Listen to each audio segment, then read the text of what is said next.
Good evening. It's Monday. And in this era, it is Political Monday. Tonight, we will call this Monday Afternoon with Nita Story and the Kiera Hester. All right. Well, if you're joining us now, you will see that the premise of this show was to create a new environment for politics in Riviera Beach. My name is D. Horace Towns, and I felt like I was not encouraged, and we wanted to, I guess, change the narrative from Riviera Beach. Had a discussion with Miss Nita Story and Hester, and we wanted to uh, present a unbiased and real political conversation with the candidates that are running for office in Riviera Beach in 2022. We didn't want a conversation that involved slander. We didn't want a conversation that was outside of the topics. We wanted to present something that gave every candidate a chance to present why they're running for office and helps us eliminate those who may not have our best interests at heart. So I'm going to introduce first up Nita Story. Hello, hello, hello. I would just want to say welcome to my friend. I do know her very well, Shandra Stringer. This will still be not biased, but welcome, welcome, welcome. Oh, you're equal opportunities. You'll give it to all of us. Anybody can get it. All right, next, representing the millennials, I have the Kiera Hester.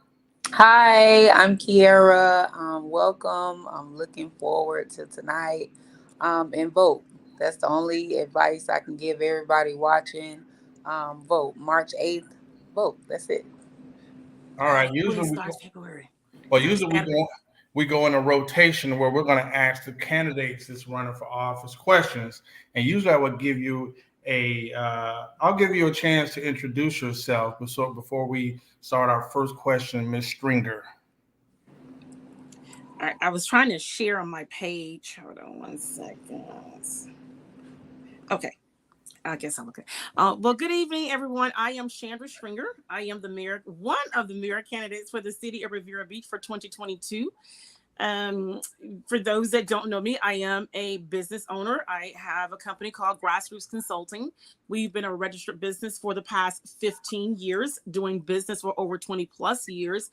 And not only do our office is located in West Palm Beach, but we help individuals throughout the county as well as the other states that request our services. Is that it?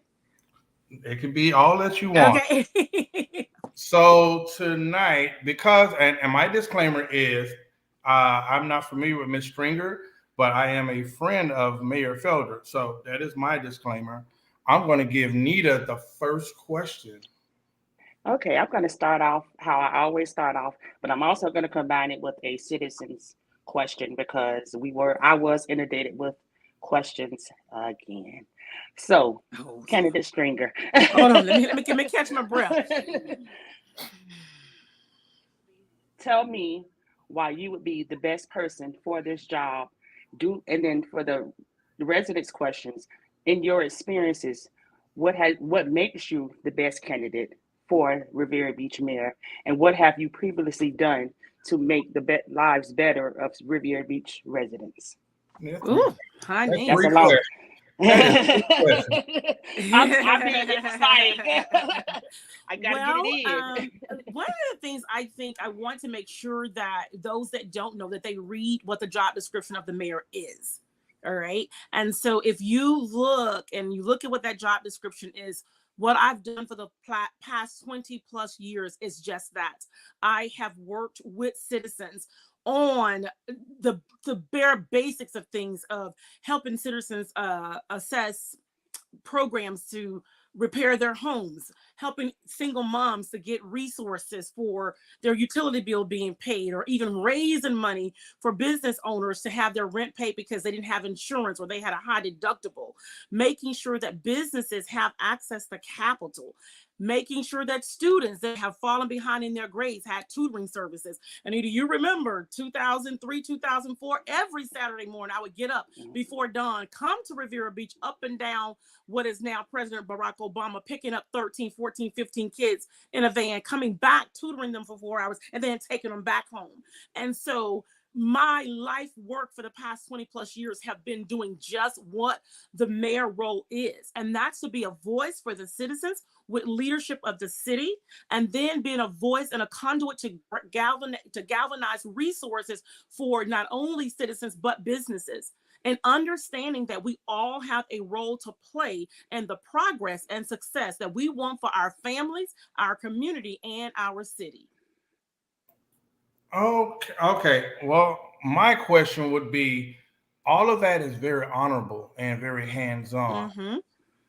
Would you say would that require actually running for mayor, or could that be achieved in another political seat? Okay, are you asking me? There's only a few seats that you're elected for. You asking Yeah, me? I'm asking because that's very honorable, and everybody, you have a lot of people that talk about what they do. So for you to actually do it, I commend you on that. Mm-hmm. So I'm asking, is that real? Are those things that you feel are beneficial to running for mayor of Riviera Beach? Yes, because that's what I've been doing. If you're saying do I feel like I should have ran for a city council and then ran for mayor? No, I don't feel that way, because you have to know what your purpose in your journey is. And like I said, if you align my life, what I've been doing for the last 20 years, and the job description for the mayor for the city of Riviera Beach, which is different from other municipalities, that's what I've been doing. And so with that, and plus personal reasons, because of me having to relocate throughout the community, and I know I was going to do that, not just moving to Riviera Beach. I've been in Riviera Beach 20 plus years, back in Florida 35. I have to make sure I clarify that, because a lot of people, where'd you come from? Where were you? All those things. But I wanted to stay in to sync with what I was doing. And what we would want to know, and if you allow me the opportunity to answer just this part of it, all the work that I've been doing and all the results that I have gotten, you come to a place where you begin to assess how impactful that is. And a few years ago, actually the last election, I talked myself out of it because I was going to run. And what I realized, that some of the things that I was doing are great. All the things I'm doing was great because it made impact with people's lives. But then you have to assess, how much more can you do on this end of the spectrum or the other end of the spectrum? And so that was my reason why that I said, you know what? I've been doing this, but now I need a larger platform, and need for people to understand how systems work. And it's just not about one cookie cutter approach and not about one mechanism, but looking at how all of it works and really impact us as a whole. Okay, yeah, that was my question. Ms. Hester. Hello. So Hi. one question that I did get from the millennial group is, Uh-oh. if Y'all you don't had play. most of my age group is familiar with the services that you provide, and what you stand on, and your morals and principles and stuff like that. But their question was, why now? So if you've been involved in the city for umpteen plus years and been hands-on helping different people, different businesses in and out, why now? Why do you feel the time is now? Wow. Well, if you look at what we've gone through since March of 2020, you can just make that decision. And like I said earlier, it's enough to do what I've been doing for 20 plus years. But when you see, like, we have contracts, we have disparity studies, we have some form of accountability, but minorities are still not having access to funds. It makes you wonder, right? When you have 2022, all this technology going on, and some of our parents still are not engaged of how they can help their children to be successful, it makes you wonder, when you have a life that you don't have a fight in the game at the educational system because your child is 25 years old and working for Georgia Tech, but you see that everybody has a part to play in ensuring that children are exposed to more than where they live on the street and the school that they attend. It makes you go, So, like I said earlier, I was going to run in 2018 for 2019 election, and I got scared. And let me tell you why I got scared. Because the same thing that I'm facing right now, the bullying, the torturing of my signs, and the questions are, how dare you run, and who do you think you are? And I made a promise to myself That it's not about what people call me, it's what I answer to. And I refuse to let anybody define me, who I am, what I'm supposed to do, and when I'm supposed to do it. I'm going to continue on this journey. I'm going to see what the end is going to be on March 8th. And I'm going to continue to do what I do in these, how many ever office spaces I have, and make a difference. Need a story. Okay. My question is, what are your thoughts on the direction the city is headed in, and how can you make a difference to ensure the city stays on track and do what is best for its residents? Yes. Wow. I'm excited about the reimagine. I'm excited about the budget, the 300 and some page document, and the goals and the strategies that they have outlined. I'm excited about the current leadership of the role that they have played for this part of the journey. But one of the things I have found out, keeping the citizen engaged has not been the top priority. They speak languages that some of the citizens don't even understand. And I have 3 degrees and a wall full of certifications and everything else. And I have to read things 4, 5, 6, 7, 8 times and do more research. And so the whole purpose of me in the position of mayor is making sure the citizens stay engaged and making sure citizens stay informed of what it is impacting them. And then what are their concerns? What are their needs? And how do I, working with leadership, making sure those things are heard, and not only heard, but if there is such situations that require strategies, making sure that those strategies are developed, and not just developed, that they're carried out, looking at who's responsible for what, putting timetables on things, looking at evaluating what has worked, what's not working, and what needs to be changed. And so without the citizens, really, you don't need government. Right? So the role is to make sure the citizens always is at the forefront of everything we do. Okay. So my question is this. I ran this year. I did not run for office, and I probably would ever never run again. Me and Mr. McCoy, who's the incumbent, we don't have the same approach, but I believe that he's done a great job in that seat for council for District 1. I guess my question would be, for you to run for office, that means there has to be some things that you do not agree with as far as our current incumbent mayor. If you're elected as mayor, what are you going to do that this mayor allegedly has failed to do? Well, for one thing, I'm going to be present. I'm going to be present. You're not going to have to worry about where am I. You're not going to worry about how I communicate with the citizens. And you're not going to have to worry about me, excuse me, feeling like that I don't want to say, make sure I choose my words carefully because I don't want nobody to take anything wrong. That I have everybody's interest at heart. You know, some of the things, I think I was asked, I don't forget which platform, and they were like, oh, so what are the things you disagree with? And I was like, they asked about policies. I'm thinking, well, policies is not the issue, but leadership definitely is. Leadership definitely, it bears some more work. Ms. Hester. And if the election outcome is in your favor, are you willing to work with other commissioners that did not support you or endorse you? I'm willing to work with anybody because, first of all, I wouldn't know who did and who didn't, and that's another aha moment that I'm having and learning in this process. But the goal is for citizens of from all 10 miles of that city to be at the forefront. So of course I'm going to work with whomever, and if I don't agree with something, I have enough maturity in here to state what my disagreements are, but not be disagreeable. Thank you. Need a story? Okay. There's been complaints about new businesses coming into our community about it's a difficult process to, even get approval.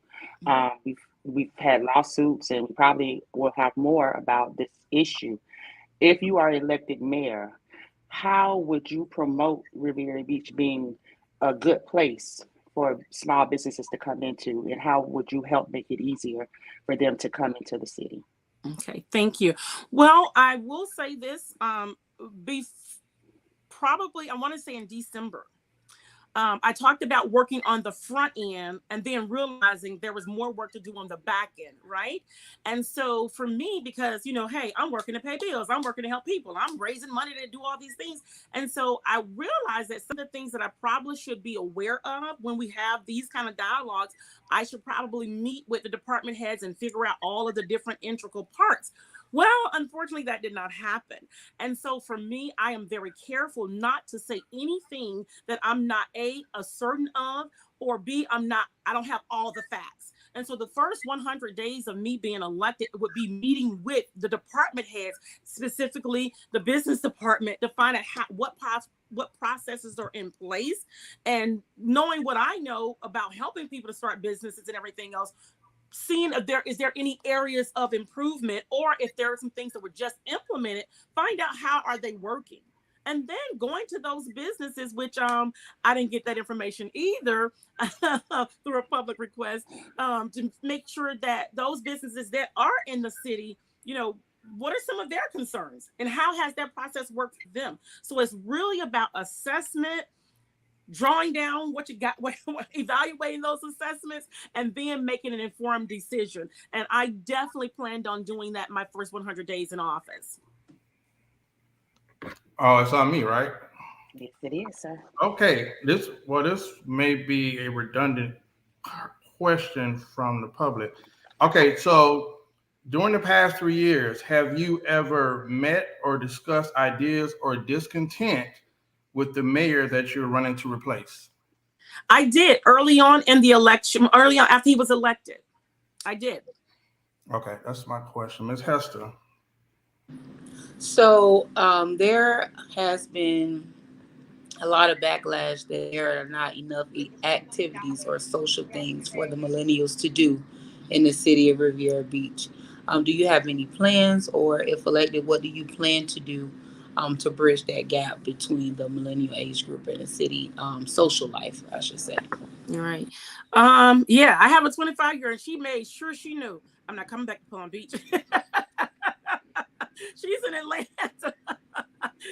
And she makes no apologies about that. So Miss Hester, what I would have to do, because I'm 51, okay? I grew up old school. So I would definitely have to have a community meeting of the minds to see some of the things you guys, would want to do. And then using that information and finding out how we could creatively do what we call assessing that low-hanging fruit. Now, it may be just for all intents and purposes, and don't judge me on this, it may be a first Friday gathering, right? And then we would have to look at, okay, where would that gathering be? How much is it going to cost? Will we require additional security? And if it does, where would those funds come from? Do we look for sponsorships? So it's looking and hearing what you guys want, and then looking at some of those top priorities, like if it's a common thread of some things that everybody is saying, how do we make it work according to the approval of the council and whatever else it needs that makes place,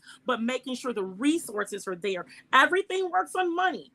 People love to say, well, we would do this, but we don't have the funds to do it. And I just I don't operate from that space. I'm like, tell me what you want. Let's see what is realistic, and roll up your sleeves and go get it. Yes, ma'am. Thank you. Need a story? Yes. If elected, what is your main priority for the city of Riviera Beach and its residents? Briefly describe your plans, commitment to the residents, and how you will effectively and strategically execute your plans. Wow. Okay. He told me to answer that short. That's okay. So, wow. So, for those who have seen any of my marketing material, it's E to the third power, and that stands for education, economic empowerment, and the environment. I'm going to start with the last one first. That's the environment. I think it's not a quick fix, but it's something that really can be, adjusted sooner than later. And a part of the environment is going to be recycling. Looking at going back to these businesses, how many businesses in our city actually have a recycling program? I've been on so many different platforms. And when I say that, they was like, oh, we don't have a recycling program and we've been around since 1970. And I'm like, what did you say? Like 1970 something. These are businesses in our community that are not recycling.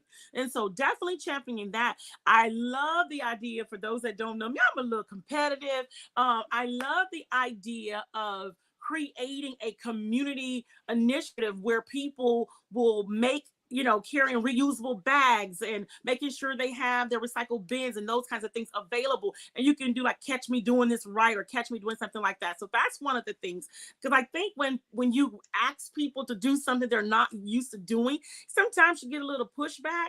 But if you make it creative and innovative for them to participate, and it's something they can enjoy with their children, it makes it a little bit more acceptable. And then the economic environment and economic empowerment. Well, it doesn't take a rocket scientist to know that we're in a crisis. We're in a bad crisis right now, and this relates to housing. Rent is out off the roof, top of the roof, whatever you want to put in between. And the requirements for it it's just like you purchasing a home. And so there are many moving parts to that. And there are some programs that are already going on with the CRA, with community partners. And I've worked with both of them, community partners more so because I used to work for them for 2 years. And looking at what programs they have that would work with the family as relates to financial literacy, debt reduction, health literacy, and all of those things. Because I don't know about you guys, but this is February, and in 6 weeks, there have been so many people that have died of heart attacks. Heart attacks. I mean, just like waking up out. And that has a lot to do with people worrying about how they're going to feed their children.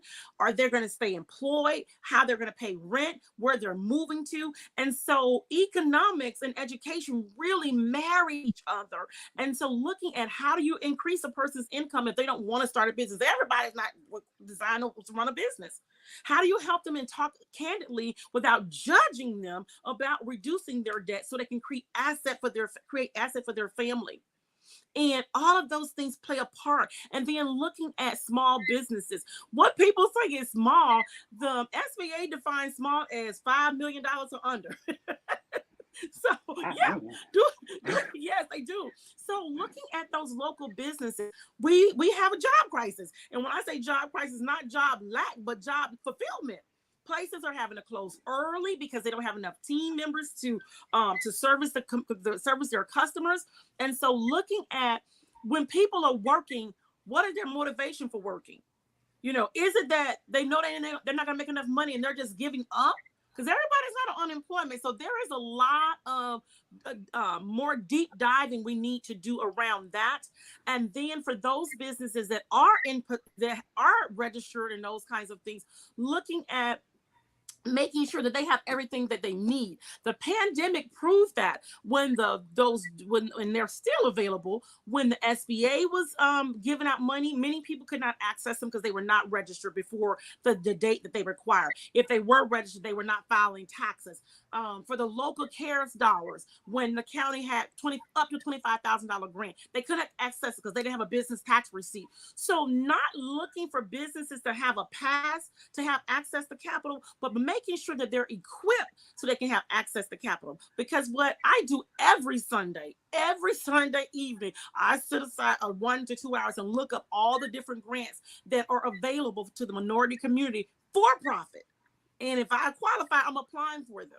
And then I share them as well. And then lastly, it's going to be education. We have some of the most profound home daycare centers in Riviera Beach, and most people don't even know they exist. We have some of the most awesome early childhood commercial child care centers in Riviera Beach, and most people don't know they exist. And our schools are doing the best that they can, but we do need to look at creative ways of getting our parents engaged. I've talked with several staffing from schools, and then looking at leadership in those schools as well. But education with a springboard for literacy, economic empowerment, and the environment are my 3 passions and how we do that. And then 100 days in, working, looking at what programs are there, what programs are available, and what innovative ideas I need to bring to the forefront from my experience and expertise that I have. Okay. I got so many questions. How you have so many questions? I'm just kidding. Got so many questions. I do this. So because the last administration, I have to give them some, I don't know if it's kudos, but they had a degree of difficulty. They were dealing with COVID. They were dealing with the hack, where I think you Mm-hmm. have to remember the computer hack. We've been dealing with the water issues for Mm-hmm. forever, the train issues, and your position will be ceremonial. And a lot Mm-hmm. of times, different candidates come up, and all we all know they'll make a say, "Hey, I'm going to do all of these things," and Mm-hmm. the citizens really never fact check them that is even possible Possible. for them to Right. achieve some of those Mm-hmm. things. Mm-hmm. Um, I guess I wanted to ask, what is a plan that you would do to improve education or execute on your education plan Mm-hmm. uh, with it being a school board type issue? Right. Well, none of the things I talked about, with the exception of the elementary schools, require school board input. None of those things, the financial literacy, the health literacy, those things are ran by community-based organizations. So it does not require a stamp of approval from the school district. Now, when you work with the elementary schools, yeah, and I would I would hope anybody in any authority with the school district would not reject the community working alongside of them to bring in recommendations of how you can get the parents engaged. That was the only part that I stated that require that relates to literacy, requires school board input. But health literacy, you have South Florida Health Council. They provided. You have Triple H. I mean, I can name a plethora of nonprofit organizations that are doing those very self same things. Well, forgive me, because when you said education, I was more talking about, and this is for any candidate, the schools Mm-hmm. in our district are not, I don't know the grades for all of these schools besides, Mm-hmm. but I know that they're not at levels that I think would be acceptable. Correct. Correct. So when I say education, I'm talking about literacy, and early childhood education plays a part of that. That's one factor, but it's not only traditional school education that I'm speaking of. The angle that I'm coming from is what I'm saying. And Yeah. when you're saying in regards to the grades of the schools, all of those schools are Title I schools. So early on, when I thought like, oh, they need money, oh, they no, they don't need money, because Title I schools get more money than most schools do. So what I have found through my assessments is parent involvement, and I'm not putting down on parents, because let me tell you something. When my child was small, I worked 2 jobs. Right. And so I did the best I knew how. It's just I just did a little bit more. So I don't think any parent wakes up in the morning and says, I just want my child to be a flunky. I don't want my child to pass their third grade. I don't know a parent that wakes up in the morning to do that. So if they're not being engaged, they're not being involved, they're not showing up the PTA meetings, they're not doing the things that the school district or the success of their child needs, then we gotta say, okay, something is going on. My apologies. I should have just asked, what are you going to do that's new? What's the new approach? For what? I said what the approach was. Which one specifically?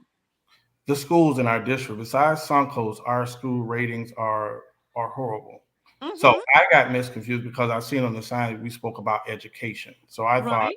that you were going to address the schools in our district. That's what I meant. Mm-hmm. Miss But Kiera, education is the foundation for everything. So when I say education, I'm not only talking about traditional education, right? And so as it relates to the schools, you have quite a few of them in our area. You have to get with the leadership. You can't go in somebody's school and say, hey, I want to do this, this, and this.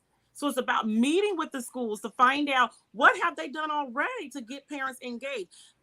We like to put band-aids on things, but this has been an ongoing situation as long as I've been back in in Palm Beach County. And I'm just gonna be honest, that was one of the reasons why I decided not to teach in early childhood in traditional school and opted to do at the collegiate level, because of I was doing a shadowing or something, and the parent cursed the teacher straight out. And the child was behind the parent saying, uh-huh. I was like, oh, whoa, no, that's not the field for me right now. So what I'm saying is we have to assess what the schools have done to work with those parents and make them engage. It's not a robot. It's a child we're talking about. So if they're not meeting grade level, what needs to happen for that to take place? And one of the things that I assume that I have now found out is not funds, because Title I schools have funds. Kiera Hester. Whew.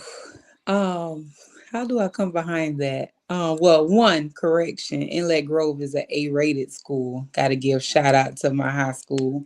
But a lot of times we see commissioners focus on the elementary schools. They focus on the middle school. Yes. And quite frankly, when the high schools are mentioned, only Suncoast is mentioned. So Yeah. how do you tie the gap with everybody? Like on the Yes. first day of school, we are lined up at elementary schools. I That's mean, right. we may That's think right. that is cheesy for high school or middle school, but coming from them, and I am actively volunteering at Inlet Grove currently as we speak. They long for that attention as Absolutely. well. So So how I'm do you glad you plan to? mentioned that. Yeah, and it's hard to remember everything you're doing because you don't want to be like, oh, let me check this. And so I was just asked that question in regards to that. And so for high schools, we really need to find out what the child passion is. We know we have a traditional educational system we have to go through, but one of my things I don't really care to hear when people say, well, everybody's not college material. What does that mean? What does that really mean? What does it college material means? And I just don't like it. That's my personal opinion. But what I think they're trying to say that college may not be the option of every young adult. I can agree with that. And so exploring more vocational programs. I told you my age. We had home economics. We had the basic things. Those things are not necessarily offered at all schools. And so that would be the first thing. And then looking at mentors. I mentored from sixth grade all the way up until my mentee graduated from high school. And you're absolutely right, because we don't know what these students are dealing with when they go home. We have no clue. And it took me all of 20 minutes. It took me longer to drive to her than it did to sit with her for lunch. But it made the world of difference. We're still communicating everything. And so I wholeheartedly agree with you. I can tell you, most of the time we get too busy. So we need to reevaluate that. Jason Taylor from used to play with Miami. He had a scholarship program specifically for Belgrade. And I worked with Take Stock in Children for a short period of time. And when I tell you there was money there, but the students couldn't even get a scholarship because they didn't have enough mentors, it grieved me. And I did the best I could, but it's a consistent thing we have to look at. And then beyond mentorship, internships, and sometimes paid internships, because that's important too. Yeah, we want to teach our children about volunteerism, but we also want to make sure that they have some money in their pocket, if it affords it. So those are the two things: internship, paid internships, and mentorship. Need a story. Okay. Violence has been prominent in our community for a while. Now it's affecting young Black men and women now. If you are elected mayor, what would be some things that you would do for the community and with the police to try to combat the violence in the community? They talked about a program that I was not aware of at the last council meeting. I did write it down. I don't remember, but it's in my notes to go back and follow up on. One of the things I heard clearly that it requires participation from the faith community. And so I will be my first thing is to dive a little bit deeper into this particular program, because from my understanding it works. I was one of few facilitators, but the lead license organization with DCL to implement the Parent Project, which is a international now evidence-based program that started in California with a heavy gang presence, but it dwindled over time with loss of funding. But what I would like to see to explore that particular program that they discussed at the last council meeting, and then being that person of influence and the person that goes to these faith community organizations and let them know, hey, we need you guys at the table, because this impacts every single person. Just because you haven't had a family member or anybody you know personally that have suffered from gun violence and domestic violence, all those things, you don't know when that's going to come knocking at your door.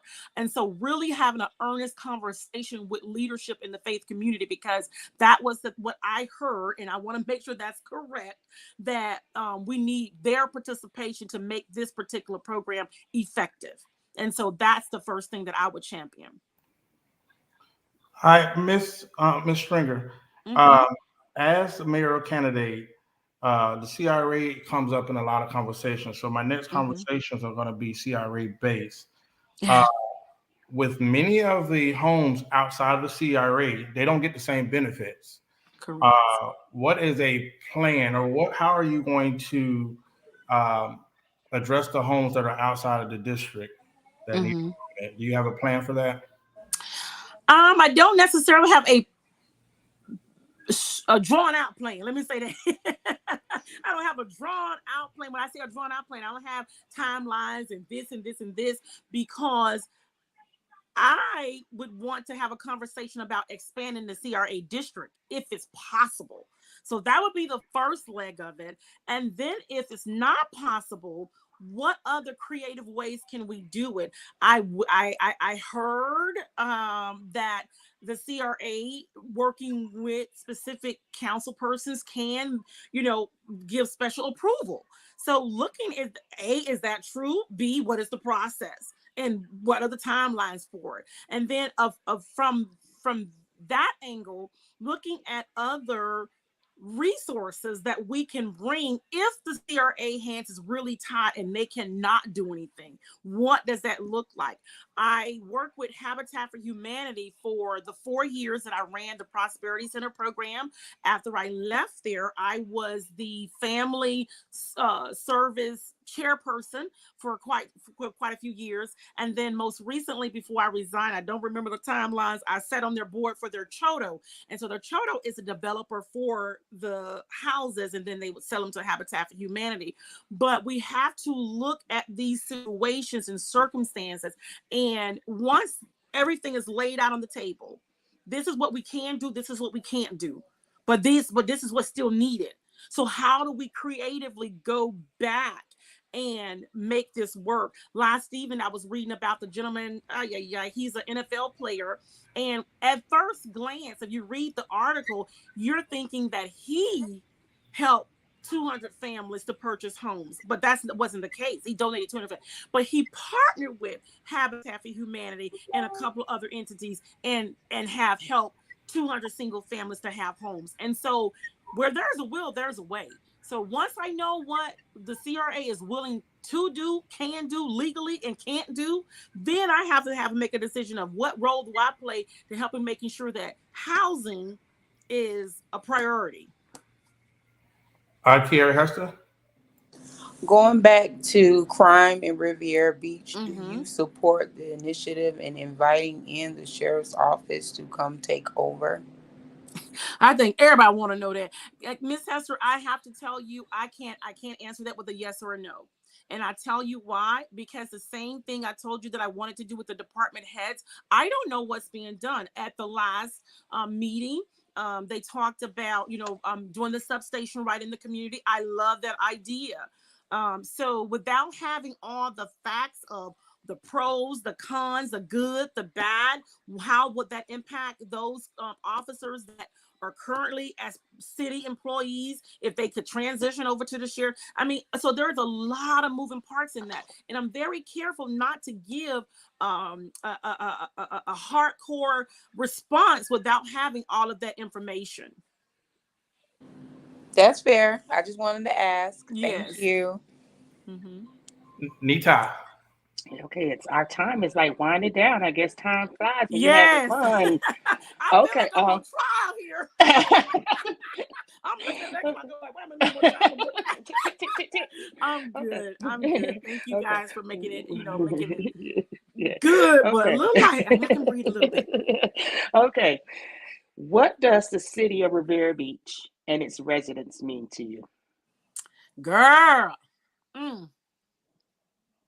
I say that not like as girl, like you're my buddy, but I say it as I'm saying it to keep from crying.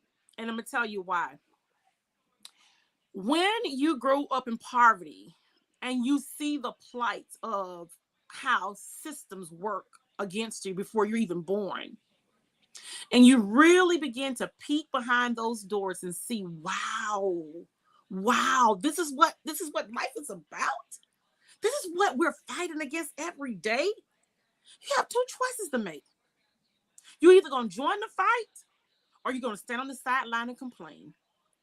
And if people only had a 10th of the knowledge of what I've had to sacrifice to even be here today, to sit in this space, to validate why I'm running for mayor, they wouldn't believe it. But I took everything that has been thrown at me to work for me, to work for the people. Because I know what I'm called to do. I know what I have done. I know what I'm doing right now. And I know what I'm going to do. So Riviera Beach means a lot to me. And why people will say, well, you weren't born here. And you don't, they love to try to, make me feel uneasy. But I refuse. I'm not apologizing for being raised in Mississippi. It's probably the hardest 12 years of my entire life. Would I want to change it? Yes, I would, but I didn't. But it made me have the tenacity and the grit to stand in the face of adversity so I can help more people. So Riviera Beach means everything to me. The people in Riviera Beach means everything to me. People don't even see the early mornings and the late nights, the things that I do, the money that I've given out of my own pocket, my own money, not even the money from my business, but my own personal money to make sure the families have what they need to survive. So yeah, it's personal. It's very personal for me. Riviera Beach means everything. It's on you, Mr. Towns. Okay. I was backstage for a minute. Okay, I got two questions. Two last. Don't be going backstage. Listen, we're trying to edit something. We're trying to clean up something. Do you think the city manager who was not edit? We're not editing. No. I mean, I was about to say, clear it up for the viewers. This is raw and live. No, this is live. No, I was backstage actually addressing our technical issue. Do you think the city manager who is currently holding two positions, being the city manager and the CRA director, even though he's not being paid dual salaries at this time, do you agree?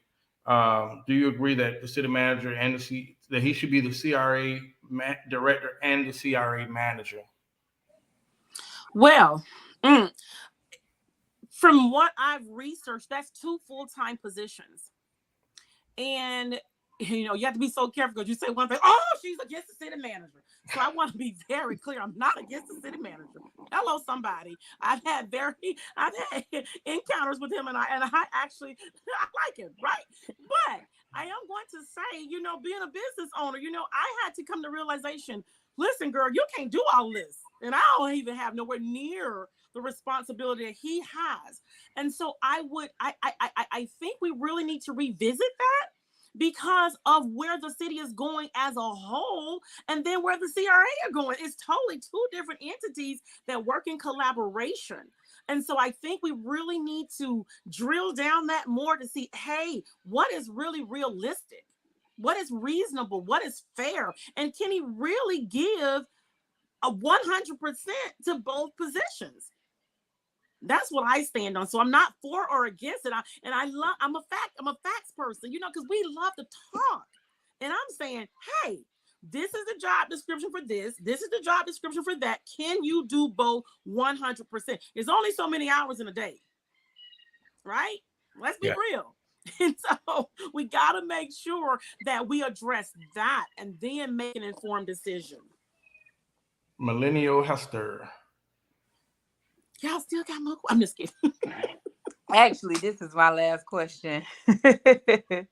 But for the millennials that go off and they come back home, that are tired of seeing the same people, tired of seeing the same, and when I say people, I mean department heads, tired of the same processes, the same policies. For the millennials that just lost hope in Riviera Beach, and just like you said, because I was once like your daughter, I always stood on I am not coming back home. I meant that thing. But God had other plans. So and now I'm back and now I'm trying to be as active as I can.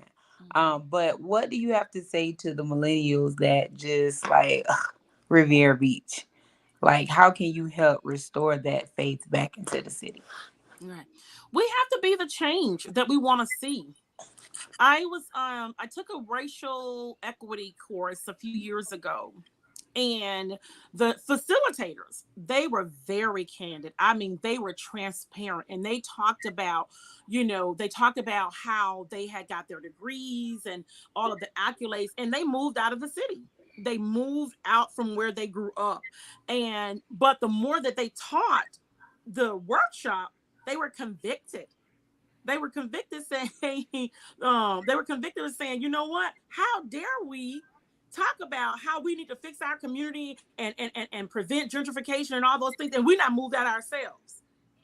And so they each had to come back to that community and buy. They didn't have to, but they did it because they wanted to be, they wanted to walk the walk that they were talking.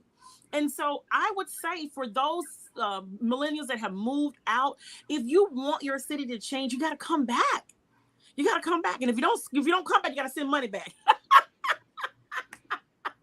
So you got to come back, and you got to, understand that change doesn't happen with the masses. It doesn't. It takes a core group of people that is resilient, that is determined, and will not give up in the face of adversity to create what they want and be that. And once others see it, people flock to where they see movement. And what we've had so often, we've had people talk, but with no action. Need a story. Listen, Nita, I'm gonna tell you straight up, Nita. I'm winding it up because we only got 10 minutes, and she has 10 minutes, and I'm counting. Yes. So I just want to say, Mr. Evans, I'm going to talk to Mr. Evans right now, Mr. Evans, about the trains. Everybody who lives in Riviera knows the trains are on a schedule. Those trains have been on that schedule since my daughter went to the old Suncoast. The train came at 7:30, and you had to be over there before school started, or you're going to be late. It is also the same train schedule that when my son played football, he had to run laps every day because the train came at 5:30. So the trains are definitely on a schedule. So I don't know, you can't post it or whatever, but we all know it's an unwritten thing. But the trains have a schedule, Mr. Evans. I want to thank you, Shandra, for joining us tonight. That's it for me. Tomorrow, awaiting a confirmation, we will have Mayor Ronnie Felder at 6:30. On Friday, we have Cedric Thomas for District 3 at 6:30. And on Saturday, we have Chairperson Shirley Lanier at 3 p.m. Also, since Nita forfeited her question, thank you, Nita. You don't get 2 questions, sir. Hey, when you in charge. Listen, leadership, listen to the team. Not always, but listen, these are 2 rapid questions, and these will be good for you. I do commend you for coming on today and discussing. I believe that candidates should be willing to be transparent. We did give out these invitations to all candidates, some citing health issues, some just blatantly ignored the invitation. So I don't understand candidates who run for office to represent the people, not wanting to come on and talk to the people. So I commend you for that. If I was being petty, which I am not, I would list public record who didn't choose to come on. But 2 quick questions.